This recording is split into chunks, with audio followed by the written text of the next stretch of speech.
ভাইরে ভাই, তাহলে কি বাংলাদেশের ফুটবলে নতুন আরও একটি চমক আসতেছে? জাপানের একজন ফুটবলার বাংলাদেশের হয়ে খেলতে চাইতেছে। ভাই, এটা বাংলাদেশের ফুটবলের জন্য একটা গুড নিউজ এবং উনার নাম হলো শুকি ইতুফুসা।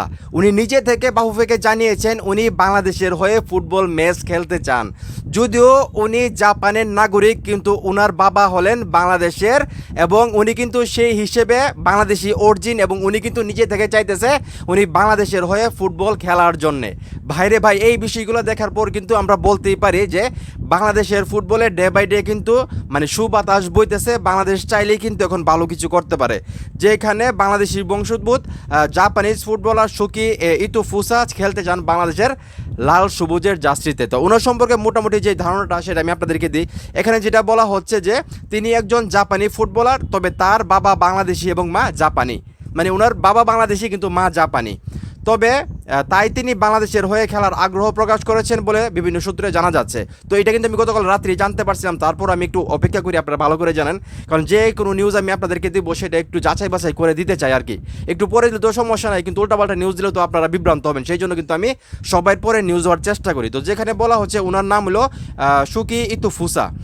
ওনার জন্ম হলো 31শে মার্চ 2004 জাপানের সাইতামাতে। উচ্চতা 1.78 metre, position left winger midfielder. তো উনি যদি আসলে সত্যি সত্যি বাংলাদেশের হয়ে খেলতে চান, এবং আমি মনে করি বাংলাদেশের ফুটবলের জন্য ভালো, এবং জাপান কিন্তু অলরেডি বিশ্বকাপে খেলতেছে সেটা আপনারা সবাই জানেন, এবং উনি আসলে নিজে চাই বাংলাদেশের হয়ে খেলার জন্য। নিজ থেকেই উনি আসলে আশা ব্যক্ত করছেন যে উনি বাংলাদেশের হয়ে খেলতে চান। তো আমি যেটা মনে করি, উনি যেহেতু আশা ব্যক্ত করছেন এবং জাপানের ফুটবলার হলে যে বেশি ভালো হয়ে যাবে ব্যাপারটা কিন্তু এরকম না। এখন বাফুফের উচিত ওনার সম্পর্কে তথ্য নেওয়া, উনি আসলে কোন লেভেলে খেলতেছেন এবং উনি জাতীয় দলে খেলার ওনার যোগ্যতা আছে কি না বাংলাদেশের। জাপানেরটা তো পরের বিষয়, উনি বাংলাদেশের জাতীয় দলে হামজা চৌধুরীদের সঙ্গে খেলার আসলে ওনার যোগ্যতা আছে কি না সেটা দেখা বিষয়। উনি কোন ক্লাবে খেলতেছে সেটা ওই ক্লাবে ওনার পজিশন কি, ওই ক্লাবে ওনার অর্জনটা কি, সব বিষয়ে কিন্তু দেখা উচিত। আমরা প্রবাসী ফুটবলার যারা আছে, হামজা চৌধুরী বলি, সমিত সুম বলি, বা আমরা যদি অনূর্ধ্ব 20 দেখি, রুনান সুলেমান, ডেকলান সুলেমান, তাদের যেই পারফরমেন্স, তাদের যেই প্রতিভা, সেই প্রতিভা দেখেই কিন্তু আমরা আসলে পাগল হয়েছি তাদেরকে আনার জন্য।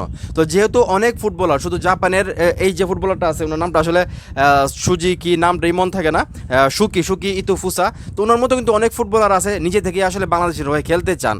তো সেখান থেকে কিন্তু এখন বাফুফের উচিত সেই ফুটবলারগুলোর সম্পর্কে তথ্য নেওয়া। শুধু একজন খেলতে চাইলো আর বাংলাদেশি নিয়ে আসলাম, ব্যাপারটা কিন্তু এরকম না। যেহেতু আমি ওনার সম্পর্কে ডিটেলসে তোরা যাই না, উনি হয়তোবা যে বড় লিগ আছে জাপানের সেই লিগে খেলে না, এবং উনি কিন্তু জাপানের যেই দেশের যেই ফুটবল যে টিমটা আছে সেখানেও কিন্তু উনি খেলে না। হয়তোবা সুযোগ পাইলেও পাইতে পারে, সেটা পরের বিষয়। কিন্তু আমি যেটা মনে করি, যেহেতু উনি আসলে বাংলাদেশের হয়ে খেলতে চান, যেহেতু সুযোগ আছে, উনি ইচ্ছে করলে বাংলাদেশের হয়ে খেলতে পারবে, যেহেতু উনি বাংলাদেশের অরিজিন, ওনার বাবা বাংলাদেশের, সেক্ষেত্রে বাফুফের উচিত ওনার সম্পর্কে সঠিক তথ্য খুঁজে বের করা। উনি জাপানের কোন লিগে খেলতেছে, উনি ওনার যে অর্জন ওই লিগের মধ্যে সেটা দেখা। উনি যদি পারফেক্ট হয় বাংলাদেশের ফুটবলের জন্য, তাহলে ওনাকে নেওয়া যায় এবং বাংলাদেশে একটা সুযোগ দেওয়া যায়, আমি যেটা মনে করি। তো এখন এই মুহূর্তে আসলে এই যে জাপানের একজন ফুটবলার শুকি ইতুফুসা, উনি নিজে থেকে আসলে চাচ্ছেন বাংলাদেশের হয়ে খেলার জন্য। এই বিষয়টা আপনাদের কাছে কি কতটা ভালো লাগতেছে, এবং ওনার সম্পর্কে আপনাদের কোনো আইডিয়া আছে কিনা বা ধারণা আছে কিনা, উনি বাংলাদেশে যদি আসে খেলার জন্য, ওনাকে যদি দলে নেওয়া হয় বাংলাদেশের ফুটবলের জন্য ভালো হবে কিনা, আপনাদের কি মনে হয় সেটা অবশ্যই কমেন্ট করে জানাবেন। ভিডিওটা ভালো লাগলে অবশ্যই শেয়ার করবেন।